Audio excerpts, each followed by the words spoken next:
আপনি হাসিনার কোন কোন অপকর্মকে অস্বীকার করবেন?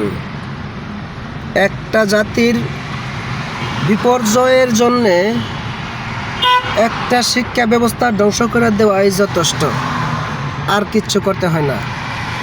শুধু তাই নয়, আপনারা দেখতে পাচ্ছেন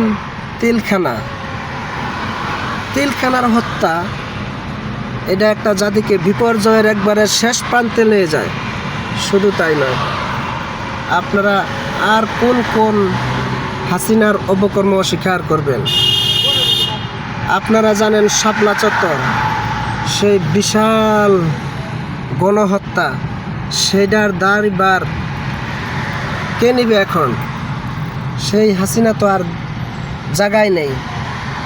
তো আর কোন কোন অপকর্মকে অস্বীকার করবেন? আপনার একটা জাতিকে ধ্বংস করার জন্য রাশিয়া থেকে হাইপার মিসাইল আনার কোনো প্রয়োজন নাই। শুধু একটি অটোপাসই যথেষ্ট একটা জাতিকে ধ্বংস করে দেওয়ার জন্যে। কেবলমাত্র একটি অটোপাসের মতো ধ্বংসযোগ্য কাজ যেই ফ্যাসিস্ট করেছে এই জাতির সাথে, যে এত বড় বেইমানি করেছে, এগুলো কি আপনারা দেখেন না? আর কোন কোন অপকর্ম আপনারা দেখতে চান?